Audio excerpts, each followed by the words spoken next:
यह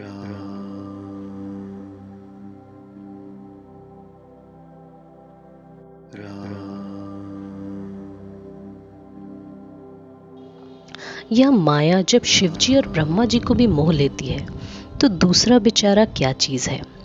जी में ऐसा जानकर ही मुनि लोग उस माया के स्वामी भगवान का भजन करते हैं। गरुड़ जी वहां गए जहां निर्बाध बुद्धि और पूर्ण भक्ति वाले काकभूषणी जी बसते थे। उस पर्वत को देखकर उनका मन प्रसन्न हो गया और सब माया मोह तथा सोच जाता रहा। तालाब में स्नान और जलपान करके वे प्रसन्न चित्त से वट वृक्ष के नीचे गए। वहां श्री राम जी की सुंदर चरित्र सुनने के लिए बूढ़े बूढ़े पक्षी आए हुए थे। भूषणी जी कथा आरंभ करना ही चाहते थे कि उसी समय पक्षीराज गरुड़ जी वहां आ पहुंचे। पक्षियों के राजा गरुड़ जी को आते देखकर काकभूषणी जी सहित सारा पक्षी समाज हर्षित हुआ। उन्होंने पक्षीराज गरुड़ जी का बहुत ही आदर सत्कार किया और स्वागत पूछकर बैठने के लिए सुंदर आसन दिया। फिर प्रेम सहित पूजा करके काकभूषणी जी मधुर वचन बोले। हे नाथ, हे पक्षीराज, आपके दर्शन से मैं कृतार्थ हो गया। आप जो आज्ञा दें मैं अब वही करूं। हे प्रभु, आप किस कार्य के लिए यहाँ आए हैं? पक्षीराज गरुड़ जी ने कोमल वचन कहे। आप तो सदा ही कृतार्थ रूप हैं, जिनकी बड़ाई स्वयं महादेव जी ने आदर पूर्वक अपने श्रीमुख से की है। हे तात, सुनिए, मैं जिस कारण से आया था वह सब कार्य तो यहाँ आते ही पूरा हो गया। फिर आपके दर्शन भी प्राप्त हो गए। आपका परम पवित्र आश्रम देखकर ही मेरा मन मोह संदेह और अनेक प्रकार के भ्रम सब जाते रहे। हे तात, आप मुझे श्री राम जी की अत्यंत पवित्र करने वाली, सदा सुख देने वाली और दुख समूहों का नाश करने वाली कथा आदर सहित सुनाइए। हे प्रभु, मैं बार बार आपसे यही विनती करता हूँ। गरुड़ जी की विनम्र, सरल, सुंदर, प्रेम युक्त, सुखप्रद और अत्यंत पवित्र वाणी सुनते ही काकभूषणी जी के मन में परम उत्साह हुआ और वे श्री रघुनाथ जी के गुणों की कथा कहने लगे। हे भवानी, पहले तो उन्होंने बड़े ही प्रेम से रामचरितमानस सरोवर का रूपक समझा कर कहा। फिर श्री नारद जी का अपार मोह और फिर रावण का अवतार कहा। फिर प्रभु के अवतार की कथा वर्णन की। तदंतर मन लगाकर श्री राम जी की बाल लीलाएं कहीं। मन में परम उत्साह भरकर अनेकों प्रकार की बाल लीलाएं कहकर फिर ऋषि विश्वामित्र जी का अयोध्या आना और श्री रघुवीर जी का विवाह वर्णन किया। फिर श्री रामचंद्र जी के राज्याभिषेक का प्रसंग, फिर राजा दशरथ के वचन से राजरस में भंग पड़ना, फिर नगरवासियों का विरह, विषाद और श्री राम लक्ष्मण का संवाद कहा। श्री राम का वनगमन, केवट का प्रेम, गंगा जी से पार उतरकर प्रयाग में निवास, वाल्मीकि जी और प्रभु श्री राम जी का मिलन और जैसे जैसे भगवान चित्रकूट में बसे वह सब कहा। फिर मंत्री सुमंत्र जी का नगर में लौटना, राजा दशरथ जी का मरण, भरत जी का अयोध्या में आना और उनके प्रेम का बहुत वर्णन किया। राजा की अंत्येष्टि क्रिया करके नगरवासियों को साथ लेकर भरत जी वहां गए जहां सुख की राशि प्रभु श्री रामचंद्र जी थे। फिर श्री रघुनाथ जी ने उनको बहुत प्रकार से समझाया जिससे वे खड़ाऊ लेकर अयोध्यापुरी लौट आए। यह सब कथा कही। भरत जी की नंदीग्राम में रहने की रीति, इंद्रपुत्र जयंत की नीच करनी और फिर प्रभु श्री रामचंद्र जी और अत्रि जी का मिलाप वर्णन किया। जिस प्रकार विराट का वध हुआ और शरभंग जी ने शरीर त्याग किया वह प्रसंग कहकर फिर शुतीक्ष्ण जी का प्रेम वर्णन करके प्रभु और अगस्त्य जी का सत्संग वृतांत कहा। दंडक वन का पवित्र करना कहकर फिर काकभूषणी जी ने गृधराज के साथ मित्रता वर्णन किया। फिर जिस प्रकार प्रभु ने पंचवटी में निवास किया और सब मुनियों के भय का नाश किया और फिर जैसे लक्ष्मण जी को अनुपम उपदेश दिया और शूर्पणखा को कुरूप किया वह सब वर्णन किया। फिर खर दूषण वध और जिस प्रकार रावण ने सब समाचार जाना वह बखान कहा तथा जिस प्रकार रावण और मरीच की बातचीत हुई वह सब उन्होंने कही। फिर माया सीता का हरण और श्री रघुवीर के विरह का कुछ वर्णन किया। फिर प्रभु ने गिद्ध जटायु की जिस प्रकार क्रिया की, कबंध का वध करके शबरी को परम गति दी, और फिर जिस प्रकार विरह वर्णन करते हुए श्री रघुवीर जी पंपा सर के तीर पर गए, वे सब कहा। प्रभु और नारद जी का संवाद और मारुति के मिलन का प्रसंग कहकर फिर सुग्रीव से मित्रता और बाली के प्राण नाश का वर्णन किया। सुग्रीव का राज तिलक करके प्रभु ने प्रवर्षण पर्वत पर निवास किया, वह तथा वर्षा और शरद का वर्णन, श्री राम जी का सुग्रीव पर रोष और सुग्रीव का भय आदि प्रसंग कहे। जिस प्रकार वानर राज सुग्रीव ने वानरों को भेजा और वे सीता जी की खोज में जिस प्रकार सब दिशाओं में गए, जिस प्रकार उन्होंने बिल में प्रवेश किया और फिर जैसे वानरों को संपाति मिला, वह कथा कही। संपाति से सब कथा सुनकर पवन पुत्र हनुमान जी जिस तरह अपार समुद्र को लांग गए, फिर हनुमान जी ने जैसे लंका में प्रवेश किया और फिर जैसे सीता जी को धीरज दिया, सो सब कहा।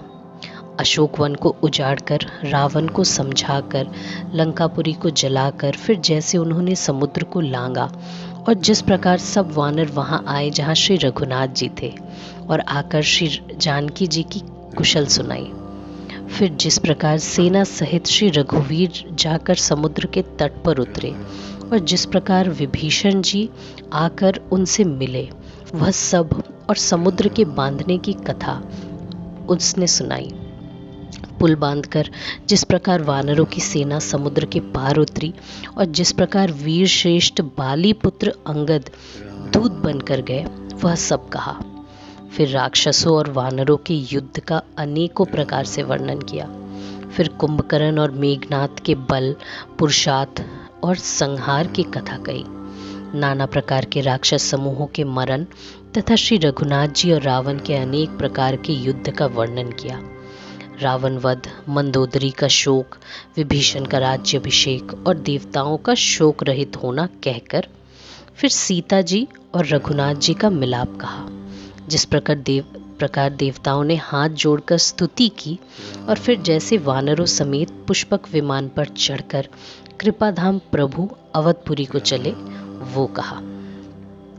जिस प्रकार श्री रामचंद्र जी अपने नगर में आए, वे सब उज्जवल चरित्र काकभूषणी जी ने विस्तार पूर्वक वर्णन किए। फिर उन्होंने श्री राम जी का राज्याभिषेक कहा, अयोध्यापुरी का और अनेक प्रकार की राजनीति का वर्णन करते हुए भूषणी जी ने वह सब कथा कही जो हे भवानी मैंने तुम्हें कही। सारी राम कथा सुनकर पक्षीराज गरुड़ जी मन में बहुत उत्साहित होकर वचन कहने लगे।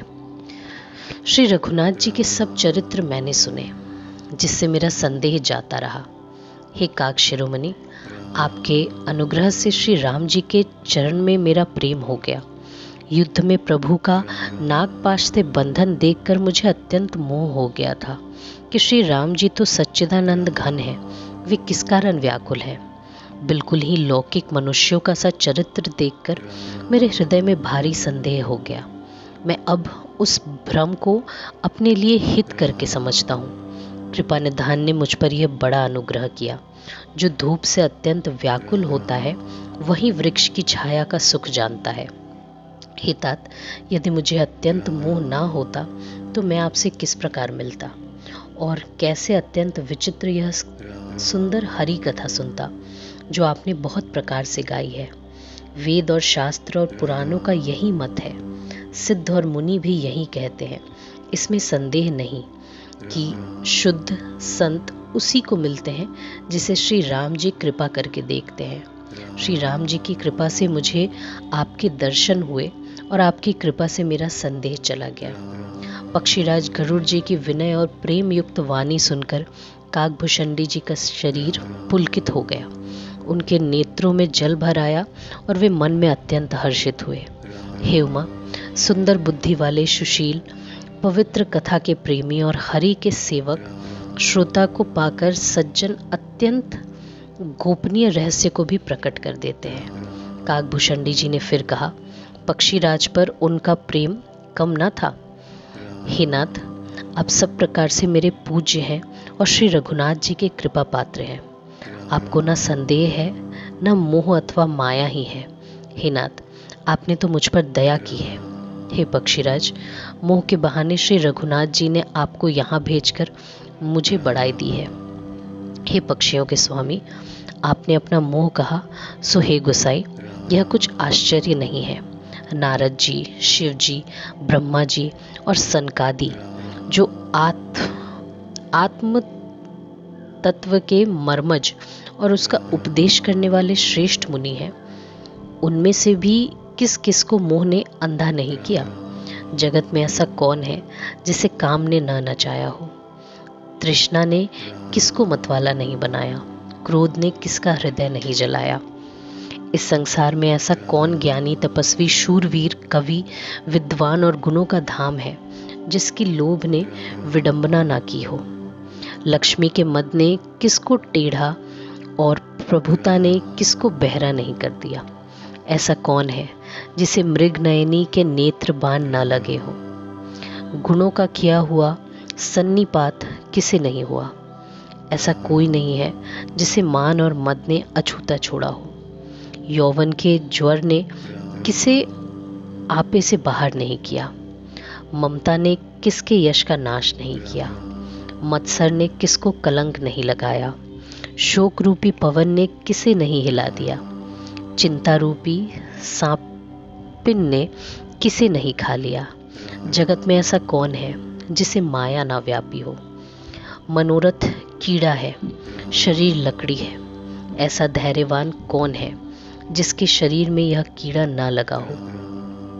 पुत्र की, धन की और लोक प्रतिष्ठा की इन तीन प्रबल इच्छाओं ने किसकी बुद्धि को मलिन नहीं कर दिया। यह सब माया का बड़ा बलवान परिवार है। यह अपार है, इसका वर्णन कौन कर सकता है। शिवजी और ब्रह्मा जी भी जिससे डरते हैं, तब दूसरे जीव तो किस गिनती में है। माया की प्रचंड सेना संसार भर में छाई हुई है। कामादि उसके सेनापति हैं और दंभ, कपट और पाखंड योद्धा हैं। वह माया श्री रघुवीर की दासी है। यद्यपि समझ लेने पर वह मिथ्या ही है, किंतु वह श्री राम जी की कृपा के बिना छूटती नहीं। हे नाथ, यह मैं प्रतिज्ञा करके कहता हूँ, जो माया सारे जगत को नचाती है और जिसका चरित्र किसी ने नहीं लख पाया। हे खगराज, गरुड़ जी, वही माया प्रभु श्री रामचंद्र जी की भ्रिकुटी के इशारे पर अपने समाज सहित नटी की तरह नाचती है। श्री राम जी वही सच्चिदानंद घन है जो अजन्मा, विज्ञान स्वरूप, रूप और बल के धाम, सर्वव्यापक एवं व्याप्य, अखंड, अनंत, संपूर्ण, अमोघ शक्ति और 6 ऐश्वर्यों से युक्त भगवान है। वे निर्गुण, महान, वाणी और इंद्रियों से परे सब कुछ देने वाले, निर्दोष, अजेय, ममता रहित, निराकार, मोह रहित, नित्य, माया रहित, सुख की राशि, प्रकृति से परे प्रभु, सदा सबके हृदय में बसने वाले, इच्छा रहित, विकार रहित, अविनाशी ब्रह्म है। यहाँ मोह का कारण ही नहीं है। क्या अंधकार का समूह कभी सूर्य के सामने जा सकता है। भगवान प्रभु श्री रामचंद्र जी ने भक्तों के लिए राजा का शरीर धारण किया और साधारण मनुष्यों के से अनेकों परम पावन चरित्र किए। जैसे कोई नट अनेक वेश धारण करके नृत्य करता है और वहीं वहीं भाव दिखलाता है, पर स्वयं वह उसमें से कोई भी नहीं जानता। हे गरुड़ जी, ऐसा ही श्री रघुनाथ जी की यह लीला है जो राक्षसों को विशेष मोहित करने वाली और भक्तों को सुख देने वाली है। हे स्वामी, जो मनुष्य मलिन बुद्धि, विषयों के वश और कामी है, वे ही प्रभु पर इस प्रकार मोह का आरोप करते हैं। जब जिसको नेत्र दोष होता है, तब वह चंद्रमा को पीले रंग का कहता है। हे पक्षीराज, जब जिसे दिशा भ्रम होता है, तब वह कहता है कि सूर्य पश्चिम में उदय हुआ है। नौका पर चढ़ा हुआ मनुष्य जगत को चलता हुआ देखता है और मोहवश अपने को अचल समझता है। बालक घूमते हैं, घर आदि नहीं घूमते, पर वे आपस में एक दूसरे को झूठा कहते हैं। हे गरुड़ जी, श्री हरि के विषय में मोह की कल्पना भी ऐसी ही है। भगवान ने तो स्वप्न में भी अज्ञान का प्रसंग नहीं किया, किंतु जो माया के वश मंद बुद्धि और भाग्यहीन है और जिनके हृदय पर अनेकों प्रकार के पर्दे पड़े हैं, वे मूर्ख हठ के वश होकर संदेह करते हैं और अपना अज्ञान श्री राम जी पर आरोपित करते हैं। जो काम, क्रोध, मद और लोभ से रत हैं और दुख रूप घर में आसक्त हैं, वे श्री रघुनाथ जी को कैसे जान सकते हैं? वे मूर्ख तो अंधकार रूपी कुएं में पड़े हुए हैं। निर्गुण रूप अत्यंत सुलभ है, परंतु सगुण रूप को कोई नहीं जानता। इसलिए उन सगुण भगवान के अनेक प्रकार की सुगम और अगम चरित्रों को सुनकर मुनियों के भी मन को भ्रम हो जाता है। हे पक्षीराज गरुड़ जी, श्री रघुनाथ जी की प्रभुता सुनिए। मैं अपने बुद्धि के अनुसार वह सुहावनी कथा कहता हूँ जो प्रभु मुझे जिस प्रकार मोह हुआ, वह सब कथा भी आपको सुनाता हूँ। हे तात, आप श्री राम जी के कृपा पात्र हैं। श्री हरि के गुणों में आपकी प्रीति है, इसलिए आप मुझे सुख देने वाले हैं। इसी से मैं आपसे कुछ भी नहीं छिपाता और अत्यंत रहस्य की बात आपको गाकर सुनाता हूँ। श्री रामचंद्र जी का सहज स्वभाव सुनिए। वे भक्त में अभिमान कभी नहीं रहने देते, क्योंकि अभिमान जन्म मरण रूप संसार का मूल है और अनेक प्रकार के कलेशों तथा समस्त शोकों का देने वाला है। इसलिए कृपा निधि उसे दूर कर देते हैं, क्योंकि सेवक पर उनकी बहुत ही अधिक ममता है। हे गोसाई, जैसे बच्चे के शरीर में फोड़ा हो जाता है तो माता उसे कठोर हृदय की भांति चीरा डालती है।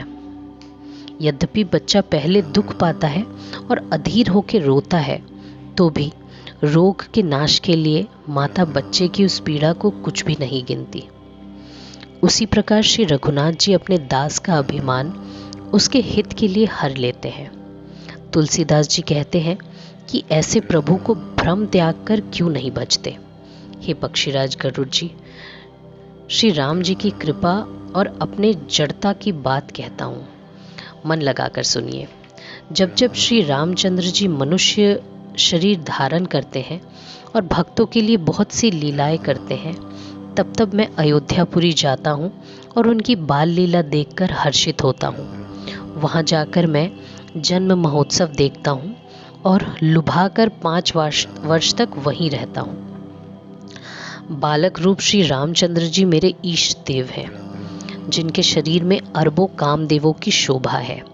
हे गरुड़ जी, अपने प्रभु का मुख देखकर मैं नेत्रों को सफल करता हूँ।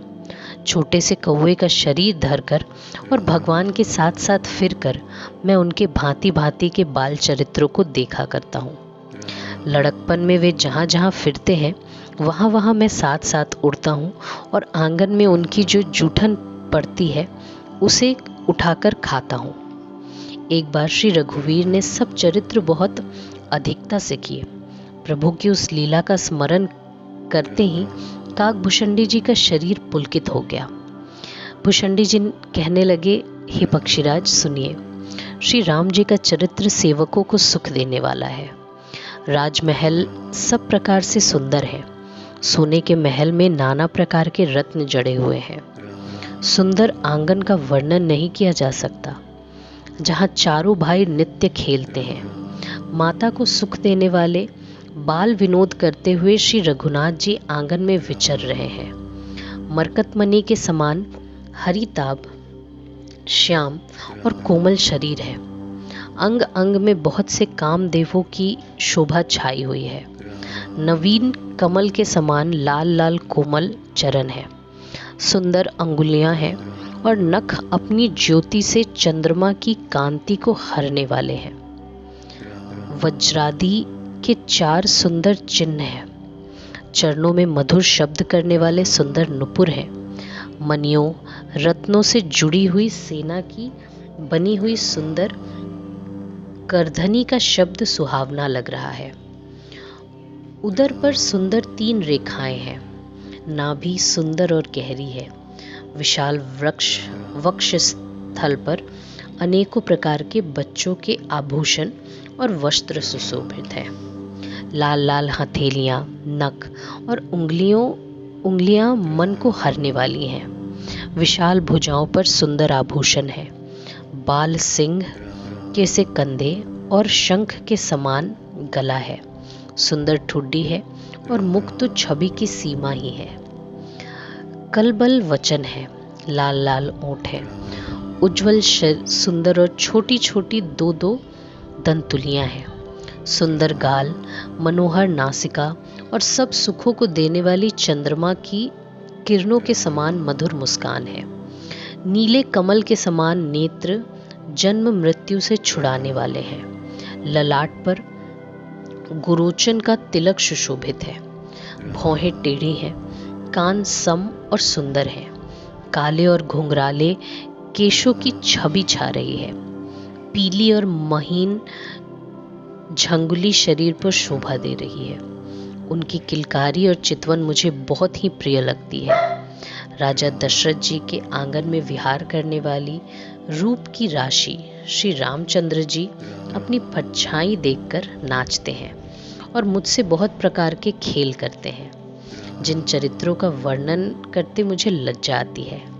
किलकारी मारते हुए जब वे मुझे पकड़ने दौड़ते हैं और मैं भाग चलता हूँ, तब मुझे पुआ दिखलाते थे। मेरे निकट आने पर प्रभु हंसते हैं और भाग जाने पर रोते हैं, और जब मैं उनका चरण स्पर्श करने के लिए पास जाता हूँ, तब वे पीछे फिरकर मेरी ओर देखते हुए भाग जाते हैं। साधारण बच्चों जैसी लीला देखकर मुझे मोह हुआ कि सच्चिदानंद घन प्रभु यह कौन चरित्र कर रहे हैं। हे पक्षीराज, मन में इतनी शंका लाते ही रघुनाथ जी के द्वारा प्रेरित माया मुझ पर छा गई, परंतु वह माया न तो मुझे दुख देने वाली हुई और न दूसरे जीवों की भांति संसार में डालने वाली हुई। हे नाथ, यहाँ कुछ दूसरा ही कारण है। हे भगवान के वाहन गरुड़ जी, उसे सावधान होकर सुनिए। एक सीतापति श्री राम जी ही अखंड ज्ञान स्वरूप हैं और जड़ चेतन सभी जीव माया के वश हैं। यदि जीवों को एक रस ज्ञान रहे तो कहिए फिर ईश्वर और जीव में भेद ही कैसा। अभिमानी जीव माया के वश है और वह सत्व रज तम इन तीनों गुणों की खान माया ईश्वर के वश में है। जीव परतंत्र है, भगवान स्वतंत्र है। जीव अनेक हैं, श्रीपति भगवान एक है। यद्यपि माया का किया हुआ यह भेद असत्य है तथा वह भगवान के भजन बिना करोड़ों उपाय करने पर भी नहीं जा सकता। श्री रामचंद्र जी के भजन बिना मोक्ष पद चाहता है। बिना जो मोक्ष पद चाहता है वह मनुष्य ज्ञानवान होने पर भी बिना पूंछ और सिंह का पशु है।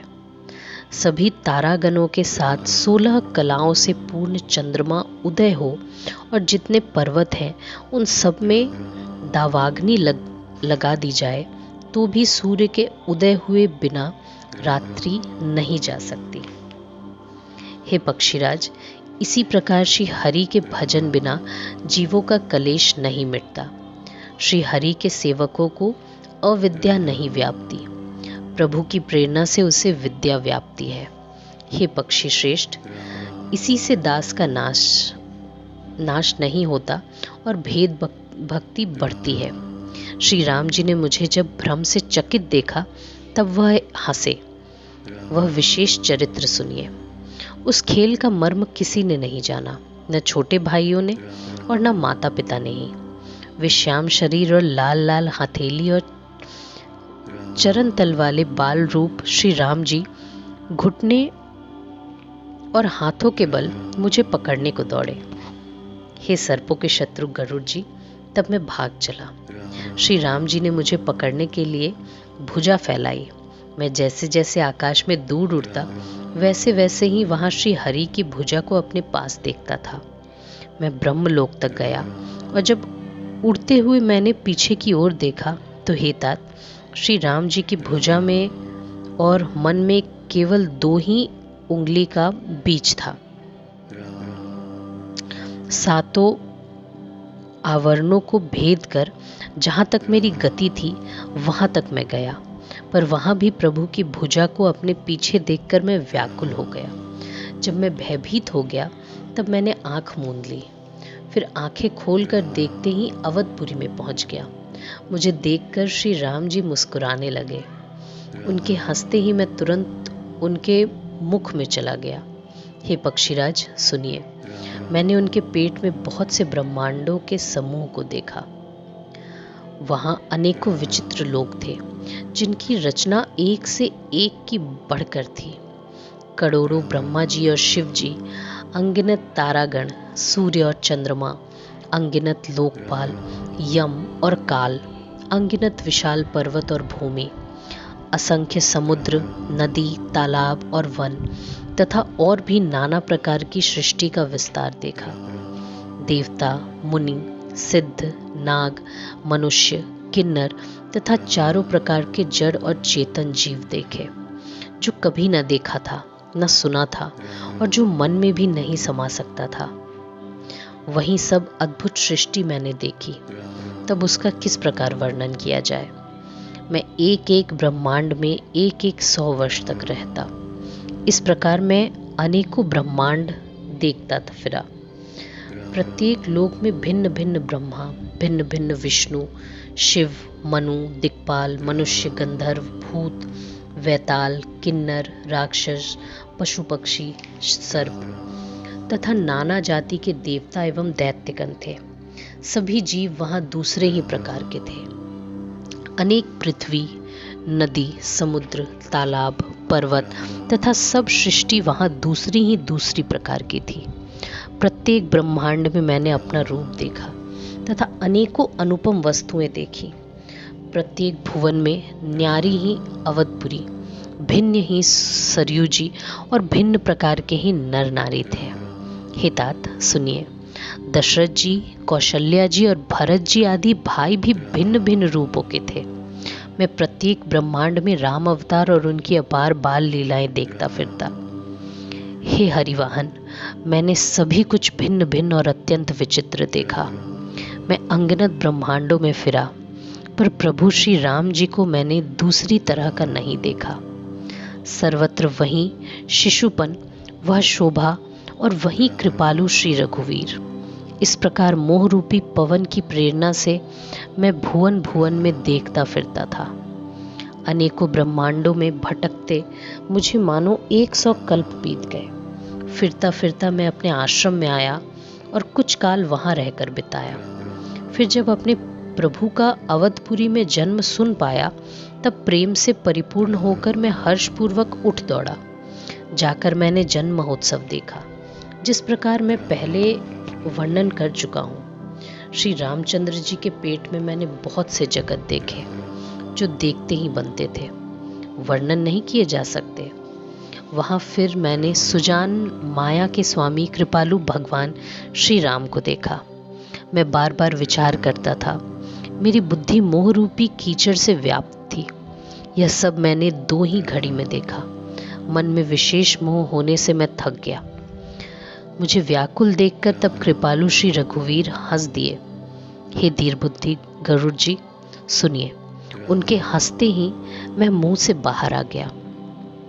श्री रामचंद्र जी मेरे साथ फिर वही लड़कपन करने लगे। मैं करोड़ों प्रकार से मन को समझाता था, पर वह शांत नहीं हो पाता। यह चरित्र देखकर और उस प्रभुता का स्मरण कर मैं शरीर की सुध भूल गया और हे आर्त जनों के रक्षक, रक्षा कीजिए पुकारता हुआ पृथ्वी पर गिर पड़ा। मुख से बात नहीं निकलती थी। तदंतर प्रभु ने मुझे प्रेम विह्वल देखकर अपनी माया की प्रभुता को रोक लिया। प्रभु ने अपना कर कमल मेरे सिर पे रखा। दीन दयालु ने मेरा संपूर्ण दुख हर लिया। सेवकों को सुख देने वाले कृपालु समूह श्री राम जी ने मुझे मोह से सर्वथा रहित कर दिया। उनकी पहले वाली प्रभुता को विचार कर मेरे मन में बड़ा भारी हर्ष हुआ। प्रभु की भक्त वत्सलता देखकर मेरे हृदय में बहुत ही प्रेम उत्पन्न हुआ। फिर मैंने नेत्रों में जल भरकर, पुलकित होकर और हाथ जोड़कर बहुत प्रकार से विनती की। मेरी प्रेम युक्त वाणी सुनकर और अपने दास को दीन देखकर रमा निवास श्री राम जी सुखदायक, गंभीर और कोमल वचन बोले। हे काकभूषणी, तू मुझे अत्यंत प्रसन्न जानकर वर मांग। अणिमा आदि अष्ट सिद्धियां, दूसरी रिद्धियां तथा संपूर्ण सुखों की खान, मोक्ष, ज्ञान, विवेक, वैराग्य, विज्ञान और वे अनेकों गुण जो जगत में मुनियों के लिए भी दुर्लभ है, ये सब मैं आज तुझे दूंगा। इसमें संदेह नहीं। जो तेरे मन भाए सो मांग ले। प्रभु के वचन सुन के मैं बहुत ही प्रेम में भर गया। तब मन में अनुमान करने लगा कि प्रभु ने सब सुखों के देने की बात कही, यह तो सत्य है, पर अपनी भक्ति देने की बात नहीं कही।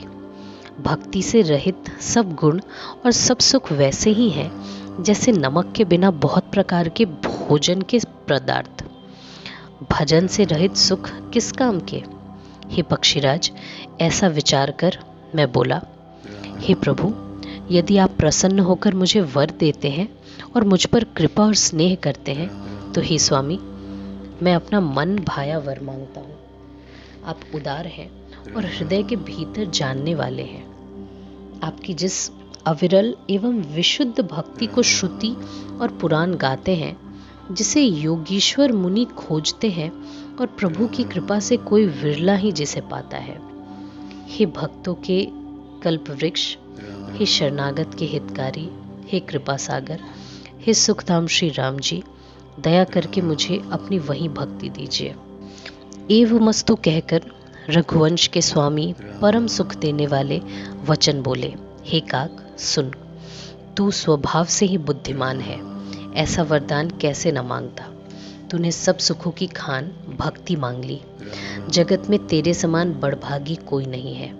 वे मुनि जो जप और योग की अग्नि से शरीर जलाते रहते हैं, करोड़ों यत्न करके भी जिसको नहीं पाते, वही भक्ति तूने मांगी। तेरी चतुरता देखकर मैं रिझ गया।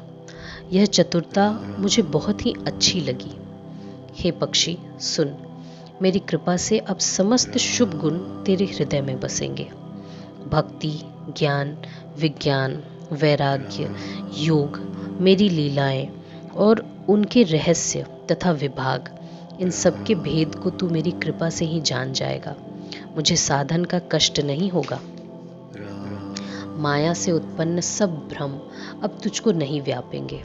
तुझे अनादि, अजन्मा, अगुण और गुणों की खान ब्रह्म जानना। हे काक, सुन, मुझे भक्त निरंतर प्रिय है। ऐसा विचार कर शरीर, वचन और मन से मेरे चरणों में अटल प्रेम करना। अब मेरी सत्य सुगम वेदादि के द्वारा वर्णित परम निर्मल वाणी सुन। मैं तुझको यह निज सिद्धांत सुनाता हूँ। सुनकर मन में धारण कर और सब तज कर मेरा भजन कर। यह सारा संसार मेरी माया से उत्पन्न है। अनेकों प्रकार के चराचर जीव हैं। वे सभी मुझे प्रिय हैं क्योंकि सभी मेरे उत्पन्न किए हुए हैं। मनुष्य मुझको सबसे अधिक अच्छे लगते हैं।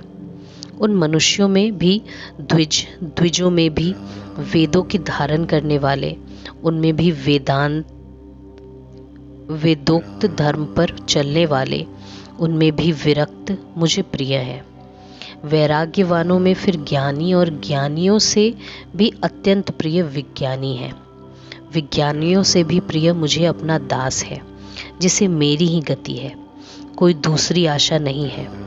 मैं तुझसे बार बार सत्य कहता हूँ कि मुझे अपने सेवक के समान प्रिय कोई भी नहीं है। भक्तिहीन ब्रह्मा ही क्यों न हो, वह मुझे सब जीवों के समान ही प्रिय है। परंतु भक्तिमान अत्यंत नीच भी प्राणी मुझे प्राणों के समान प्रिय है। यह मेरी घोषणा है।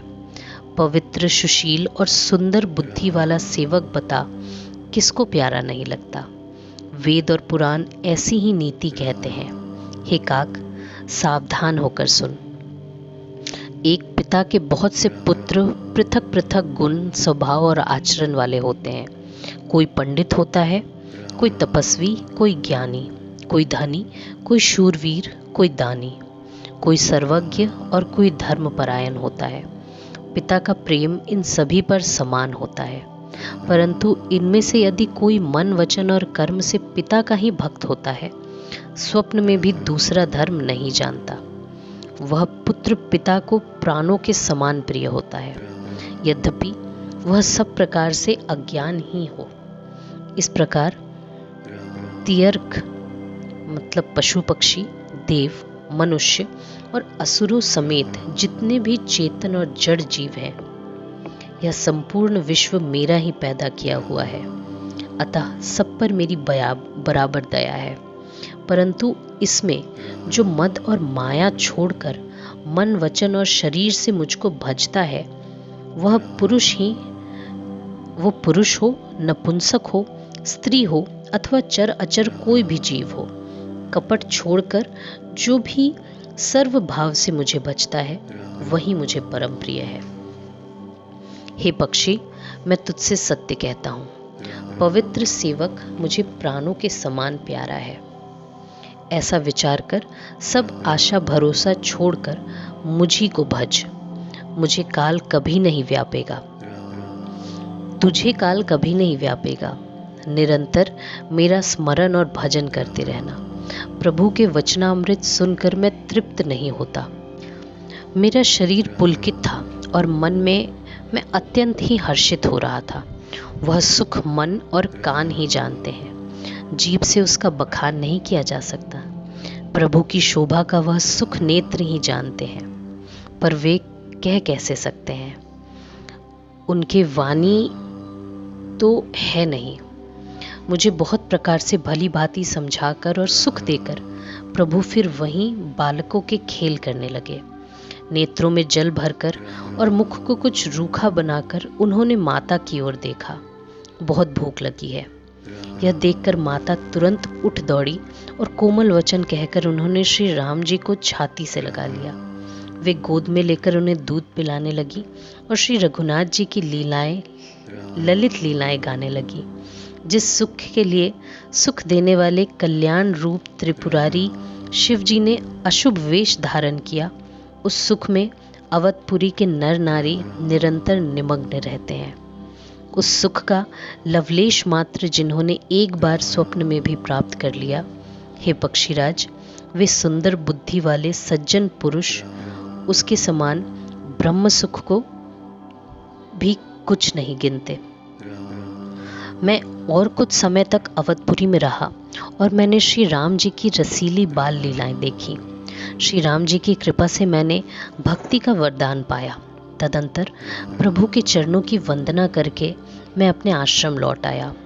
इस प्रकार जब से श्री रघुनाथ जी ने मुझको अपनाया, तब से मुझे माया कभी नहीं व्यापी। श्री हरि की माया ने मुझे जैसे नचाया, वह सब गुप्त चरित्र मैंने कहा। हे पक्षीराज गरुड़, अब मैं आपसे अपना निजी अनुभव कहता हूँ। भगवान के भजन बिना क्लेश दूर नहीं होते। हे पक्षीराज सुनिए, श्री राम जी की कृपा बिना श्री राम जी की प्रभुता नहीं पाई जाती। प्रभुता जाने बिना उन पर विश्वास नहीं जमता। विश्वास के बिना प्रीति नहीं होती और प्रीति बिना भक्ति वैसी ही दृढ़ होती है जैसे, हे पक्षीराज, जल की चिकनाई ठहरती नहीं। गुरु के बिना कहीं ज्ञान हो सकता है अथवा वैराग्य के बिना कहीं ज्ञान हो सकता है। इसी तरह वेद और पुराण कहते हैं कि श्री हरि की भक्ति के बिना क्या सुख मिल सकता है। हे तात, स्वाभाविक संतोष के बिना क्या कोई शांति पा सकता है? चाहे करोड़ों उपाय करके पच पच मरिए, क्या कभी जल के बिना नाव चल सकती है?